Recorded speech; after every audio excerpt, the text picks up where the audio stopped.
On est à la fin du mois de décembre et en ce moment, les vidéos rétrospectives de l'année pullulent sur les réseaux. Il y en a vraiment absolument partout. Les gens partagent leur succès, leur réussite, ce qui leur est arrivé cette année, mais toujours sous un prisme très positif. Et je sais que ce genre de contenu peut très clairement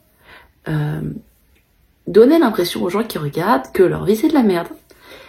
Mais en fait, premièrement, il faut se rappeler que les gens qui partagent ce genre de rétrospective ne partagent pas toutes leurs rétrospectives, ils ne partagent pas les galères qu'ils ont eues très souvent. Et si toi t'as l'impression que dans ta vie t'as eu que des galères, je t'invite à te poser cette question. Est-ce que t'as réussi à les surmonter? Si t'es là en train de regarder cette vidéo de moi qui me fait un petit massage du visage pour démarrer ma journée, je pense que oui, tu as surmonté tes galères. C'était pas facile, c'était pas agréable. Ça t'a fait stresser, ça t'a mis mal à l'aise, ça t'a peut-être mis en difficulté émotionnelle, financière, je ne sais pas. Toujours est-il que t'es encore là aujourd'hui, donc t'as survécu à tout ça. Et rien que le fait d'avoir survécu à tes galères, c'est déjà une réussite en soi. Parce que tout le monde n'aurait pas forcément été capable de faire face à ce à quoi toi tu as fait face. Donc ça, c'est déjà ta première réussite. Ensuite, il y a un autre point qui peut être intéressant. C'est de réaliser que pour surmonter tes galères, t'as déployé des qualités. Je prends un exemple très concret. Récemment, avec mon chéri, on a eu des galères dans un appartement qu'on loue. Et du coup, on a dû déployer des qualités, c'est-à-dire qu'on a dû même développer certaines qualités. On a appris à faire certains travaux, on a été nous-mêmes, on a pris sur notre temps, on a analysé, on a corrigé, on a fait plein de travaux. Et donc ça, c'est des qualités qu'on a déployées et qu'on a développées.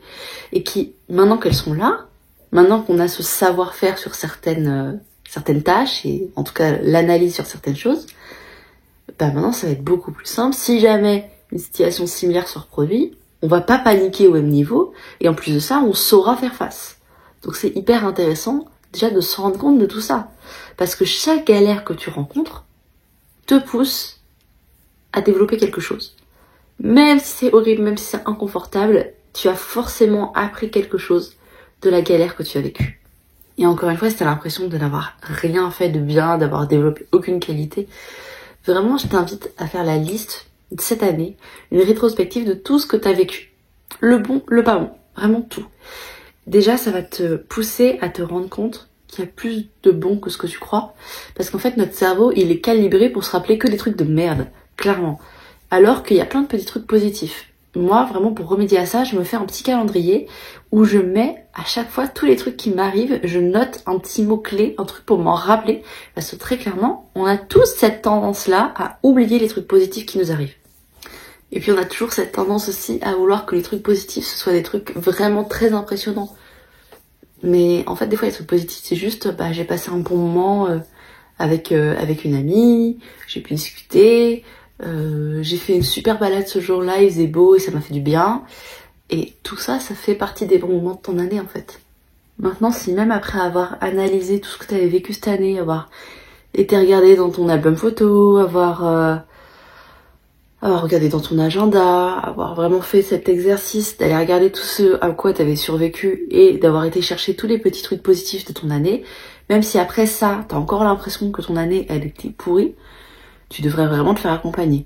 Tout simplement parce que il y a quelque chose actuellement, soit dans ton discours interne, soit dans tes relations, qui fait que tu n'arrives pas à savourer ta vie telle qu'elle est et que tu n'arrives pas non plus à l'améliorer.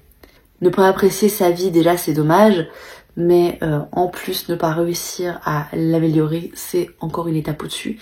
C'est vrai que ça devient problématique parce que t'es quand même sur cette terre pour vivre ta vie, et c'est dommage de passer à côté de cette expérience. C'est quand même dommage de rester dans la salle d'attente de ta propre vie, parce que même si tu crois à la réincarnation, la vie que t'es en train de vivre aujourd'hui, c'est celle-là, c'est pas une autre. Donc si t'en es là aujourd'hui, c'est très probablement parce qu'il y a un mélange de plein de causes, mais ce qui revient très souvent, c'est que les gens ne se sentent pas méritants de passer une bonne vie, les gens ne se sentent pas méritants d'avoir de bonnes relations, les gens n'osent pas exprimer leurs besoins, se placer en premier, poser des limites, et finalement, petit à petit, le fait de laisser passer, le fait de rester toujours trop gentil, le fait de pas dire ce qu'on pense, ça devient de plus en plus pesant.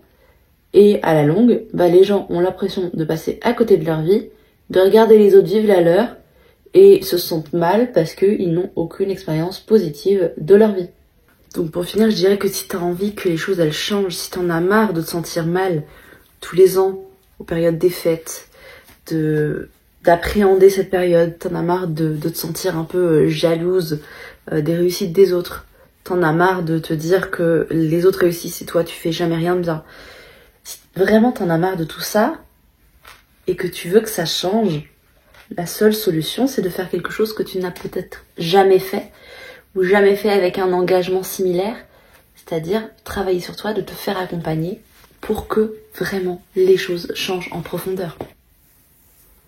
Je suis Ingrid Demey, je suis coach et thérapeute holistique. J'accompagne les femmes à se libérer des tempêtes émotionnelles et de l'anxiété. Et si tu as envie que la personne qui t'accompagne ce soit moi, tu peux prendre rendez-vous avec moi grâce au lien dans ma bio.